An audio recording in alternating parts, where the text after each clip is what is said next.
Hello to viewers and listeners everywhere. Thank you to the organizers of this Innovation in Sustainability panel discussion for the invitation to present. It's an honor to share with you my perspectives on microalgae's potential role in innovation beyond sustainability.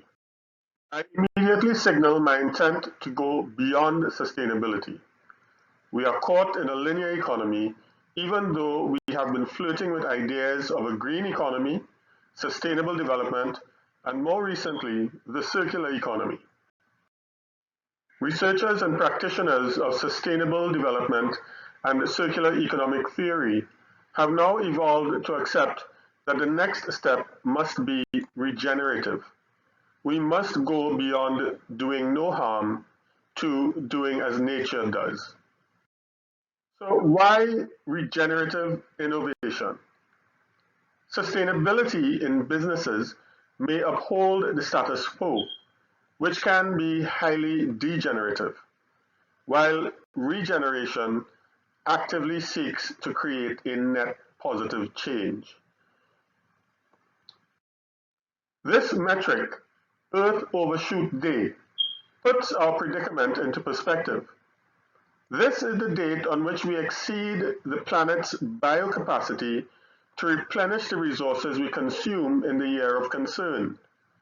After that date, what we use will be paid for by future generations. For Trinidad and Tobago specifically, in 2023, we hit Earth Overshoot Day on March 19th. So we are now living on resources built up by nature that cannot be replenished this year. Let's talk innovation, which relies on research and development. Note that Trinidad and Tobago spends on average less than 1% of its GDP on research and development. Countries that spend well above that percentage are accepted as the leaders in innovation. As an absolute rather than a relative figure, the scale of R&D spend by the major players dwarfs all other participants. R&D must increase in island economies if we are to innovate regeneratively. Now to my preferred solution, microalgae. The scientific evidence is indisputable. Without algae, we would not be here. We could not be here, and we will not be happy here. They are the literal founders of the feast for carbon-based aerobic life forms on Earth. They created the environmental conditions, resources, and can recalibrate and regenerate them.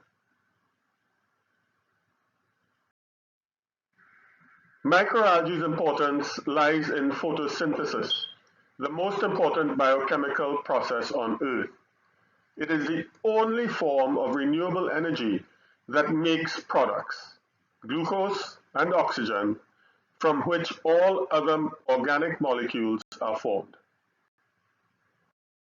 This is our secret weapon, patented photobioreactors that we call vertical growth modules that allow us to overcome one of the major obstacles to successful algae industries, and that is growing microalgae at commodity scale.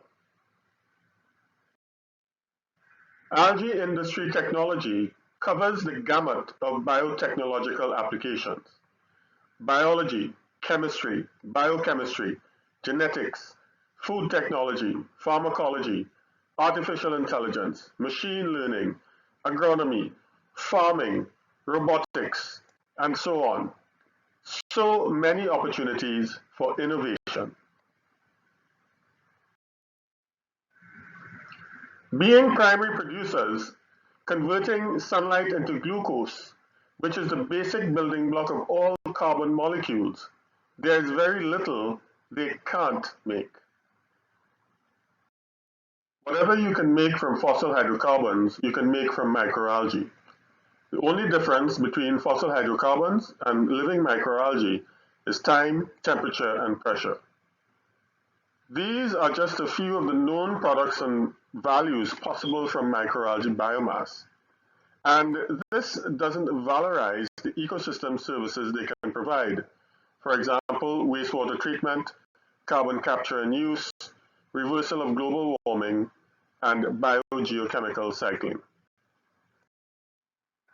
No company is an island.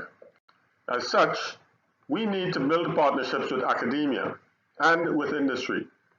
These are just a few of our academic partners. Industrial partnerships with technology and professional service providers support our strategic goals. We currently have two products on the market, Elixir Soil Amendment and the Algalure Skincare Collection, both of which consistently receive excellent reviews. I spread the word about microalgae and their ability to solve the poly crisis, and as a truly regenerative economic platform. We need the world to hear this message and take action.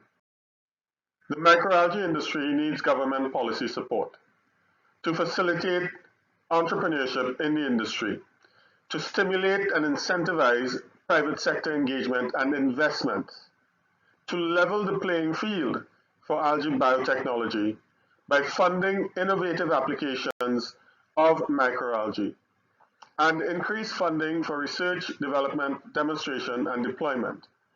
Governments must recognize algae's ability to fix the problems and don't politicize environmental issues. Academia's role is equally important. They must develop curricula relevant to jobs in the algae industry, collaborate with businesses to identify critical areas of research, and actively promote public-private partnerships with industry. They must establish industry advisory boards with appropriate industry representatives and encourage technical majors to take basic entrepreneurship elective courses. Above all, educate, educate, educate. Here are a few references and recommended reading for you in your spare time. And I thank you for your attention and await your questions.